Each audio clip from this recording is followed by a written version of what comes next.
हाय दोस्तों, देखिए आज हम कुछ हाई स्कूल के साइंस के ऑब्जेक्टिव क्वेश्चन देखेंगे जो हर बार परीक्षा में पूछे जाते हैं।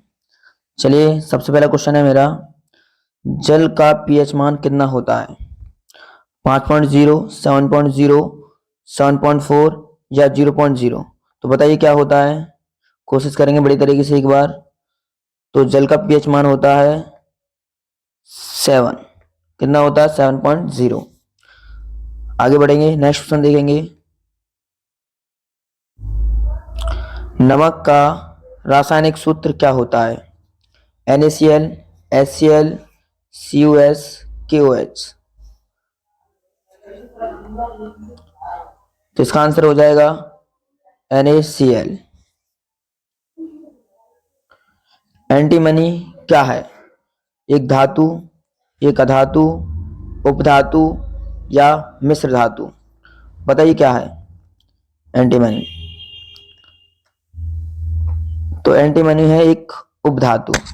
नेक्स्ट आगे बढ़ेंगे। एनटीपी पर अधातु जो द्रव अवस्था में पाई जाती है, क्लोरीन, ब्रोमीन, फ्लोरीन, आयोडीन? इसका आंसर हो जाएगा ब्रोमीन। नेक्स्ट, निम्नलिखित में से कौन सी धातु है? B, Li, Si, beryllium, lithium, silicon या कार्बन? बताइए क्या होगी इसमें से धातु। इसका आंसर हो जाएगा लिथियम।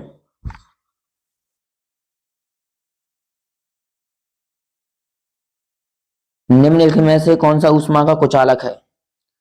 मरकरी, मिश्र धातु, लेड या लोहा? बताइए एक बार, कोशिश करिए, इसमें से कौन सी ऊष्मा का कुचालक है? तो याद रखेंगे लेड। क्या होता है? लेड। आगे बढ़ेंगे। पीतल है एक कैसी धातु? मतलब आपको बताना है पीतल कैसी धातु है।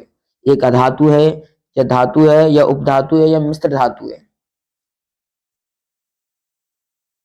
तो पीतल होती है मिश्र धातु।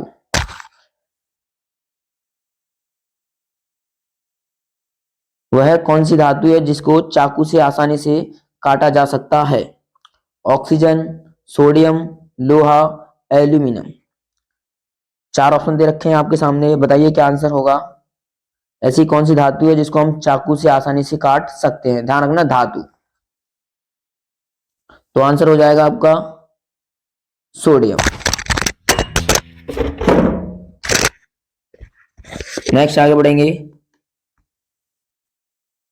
स्वपोषी पोषण के लिए आवश्यक है कार्बन डाइऑक्साइड एवं जल, क्लोरोफिल, सूर्य का प्रकाश, उपयुक्त सभी? बताइए। तो आंसर हो जाएगा उपयुक्त सभी। नेक्स्ट क्वेश्चन है, जठर ग्रंथियां उपस्थित होती हैं छोटी आंत में, अमाशय में, अग्न्याशय में, बड़ी आंत में? बताइए कहाँ होती हैं। तो आंसर याद रखेंगे, इसका होता है अमाशय।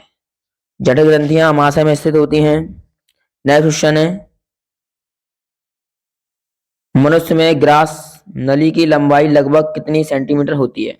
5 से 8 सेंटीमीटर, 25 से 30 सेंटीमीटर, 1.5 मीटर, 15 फीट? बताइए क्या हो जाएगा। तो आंसर हो जाएगा 25 से 30 सेंटीमीटर। नेक्स्ट क्वेश्चन, मनुष्य में दूध के दांतों की संख्या कितनी होती है? 20, 24, 28 या 32? ध्यान रखना क्या पूछा गया है, मनुष्य में दूध के दांतों की संख्या कुल कितनी होती है? तो आंसर हो जाएगा 20। नेक्स्ट आगे बढ़ेंगे। यकृत क्या स्रावित करता है? मतलब यकृत से निकलता क्या है? लार, जठर रस, पित्तरस या अग्न्याशय रस? बताइए। तो इसका आंसर हो जाएगा पित्तरस। क्या हो जाएगा? पित्तरस। नेक्स्ट आगे बढ़ेंगे।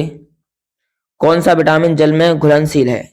Vitamin A, vitamin C, vitamin K, vitamin D? देखिए, कुछ विटामिन जल में घुलनशील होते हैं, कुछ भसा में। तो बी और सी एक ऐसे विटामिन है जो जल में घुलनशील होते हैं, बाकी ए डी ई के वसा में घुलनशील होते हैं। किसमें? वसा में। तो इसका आंसर हो जाएगा सी। आपने देखा होगा नींबू, नींबू को हम पानी में घोर देते हैं, इसमें विटामिन सी होता है। नेक्स्ट आगे बढ़ेंगे। मनुष्य के लार में पाया जाता है, मतलब क्या पाया जाता है? पहला टाइलिन, लाइसोजाइम, पेप्सिन, टाइलिन तथा लाइसोजाइम दोनों। तो या इस क्वेश्चन का आंसर बहुत ही बढ़िया है। बहुत सारे बच्चे क्या लगाएंगे? डायरेक्ट टाइलिन लगा देंगे, लेकिन ध्यान रखना इसमें दोनों चीज होती हैं, टाइलिन तथा लाइसोजाइम दोनों। नेक्स्ट आगे बढ़ेंगे। पादप में जाइलम का कार्य क्या होता है? जल का परिवहन, भोजन का स्थानांतरण, अमीनो अम्ल का स्थानांतरण, ऑक्सीजन का स्थानांतरण। बताइए, पादप का मतलब पहली बात होता है पेड़ पौधे। पेड़ पौधों में मतलब जाइलम का कार्य क्या होता है? तो आंसर याद रखेंगे, जल का परिवहन। जल का परिवहन करना जाइलम का कार्य होता है। आगे देखेंगे। पौधों में भोजन का स्थानांतरण कौन करता है? जाइलम, फ्लोएम द्वारा, कॉर्टेक्स द्वारा, मज्जा द्वारा। भोजन का, तो भोजन का निर्माण होता है फ्लोएम द्वारा। किसके द्वारा? फ्लोएम द्वारा। Next question. मानव के हृदय में कोष्ठों की संख्या कितनी होती है, मतलब कितने कक्ष होते हैं? 4, 5, 3, 2। तो बताइए, कोशिश करिए एक बार आंसर देंगे। तो इसका आंसर हो जाएगा 4। कितना? 4। आगे बढ़ेंगे। शुद्ध रुधिर को शरीर के विभिन्न भागों में ले जाती है, मतलब कौन सी क्या धमनी है या सिराएं हैं जो शरीर के विभिन्न भागों में शुद्ध रुधिर ले जाती है, मतलब शुद्ध रक्त? सिराएं, महासिरा, दाया निलय या महाधमनी। तो आंसर हो जाएगा महाधमनी। महाधमनी पूरे शरीर में शुद्ध रक्त ले जाती है। आगे बढ़ेंगे। रुधिर के कितने समूह होते हैं? 2, 3, 4, 5। आपने सुना होगा काफी बार, किसका खून ओ पॉजिटिव है या ओ नेगेटिव है या ए बी पॉजिटिव है? वही होता है रक्त समूह। तो बताइए कितने प्रकार का होता है? 2, 3, 4, 5। तो आंसर हो जाएगा 4। क्या हो जाएगा? 4।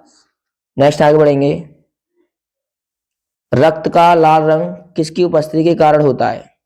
हीमोग्लोबिन, न्यूक्लिक अम्ल, विटामिन सी या पोटेशियम। कोशिश करेंगे, काफी बार पढ़ा होगा क्वेश्चन ये वाला। तो इसका आंसर हो जाएगा हीमोग्लोबिन। किसके द्वारा?